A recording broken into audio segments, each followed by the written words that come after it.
Assalamualaikum warahmatullahi wabarakatuh. Alhamdulillahirabbil alamin. Innalillahi wa inna ilaihi rajiun.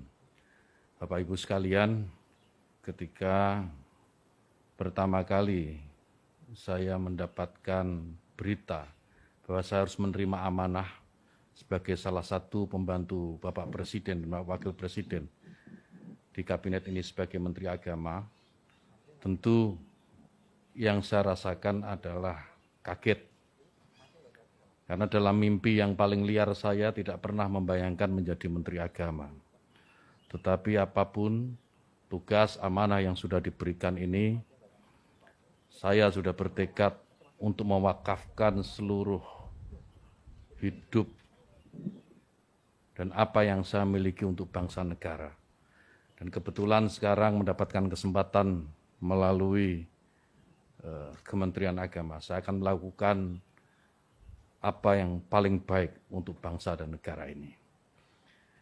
Yang berikutnya yang saya harus sampaikan adalah bahwa setelah nanti resmi menjadi Menteri Agama, yang pertama ingin saya lakukan adalah bagaimana menjadikan agama itu sebagai inspirasi, bukan aspirasi.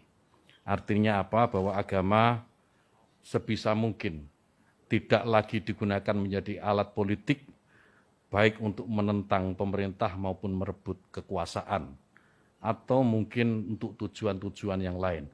Agama biar menjadi inspirasi dan biarkan agama itu membawa nilai-nilai kebaikan, nilai-nilai kedamaian dalam kehidupan berbangsa dan bernegara.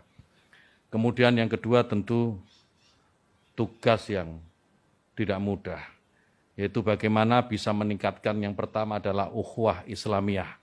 Kenapa ukhuwah Islamiyah? Karena kita tahu bahwa mayoritas warga negara ini adalah pemeluk agama Islam. Maka negara ini akan damai, negara ini akan tentram jika sesama Muslim, sesama umat Islam ini memiliki ukhuwah atau persatuan di antara mereka. Yang kedua, meningkatkan ukhuwah watoniyah atau persaudaraan sesama warga bangsa. Kenapa ini penting? Karena kita tahu bahwa Indonesia ini merdeka, Indonesia ini lepas dari jajahan kolonial, itu karena perjuangan oleh semua agama, bukan hanya Islam. Umat Muslim, kaum Kristiani, Hindu, Buddha, Konghucu, dan semua agama yang ada di Indonesia, pada waktu pergolakan kemerdekaan mereka terlibat.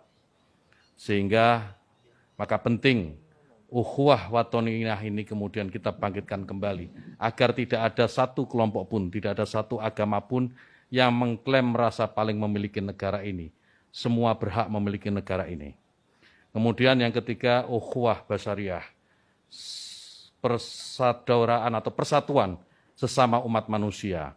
Saya sering mengutip dalam beberapa kesempatan apa yang disampaikan sahabat Nabi, sahabat Ali karamallahu wajhah, bahwa mereka yang tidak saudara dalam iman adalah saudara dalam kemanusiaan.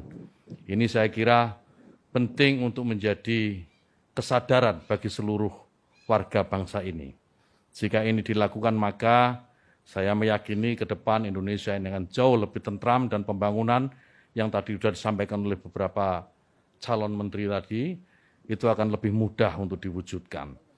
Kemudian yang ketiga yang tidak kalah penting adalah bagaimana bisa memajukan pendidikan agama di lingkungan Kementerian Agama. Pendidikan agama apapun, termasuk tentu di dalamnya adalah pondok pesantren. Bagaimana pondok pesantren bisa didorong mandiri dan pada akhirnya akan melahirkan kader-kader terbaik bangsa, kader-kader terbaik yang bisa memberikan sumbangsih terbaiknya untuk bangsa dan negara.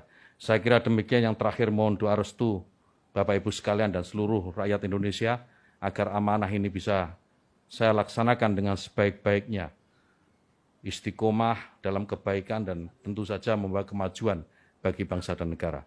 Allahumma muwaffiq ila aqwamit thoriq. Wassalamualaikum warahmatullahi wabarakatuh. Terima kasih Pak Gus Yakut. Berikutnya Pak Sakti Wahyu.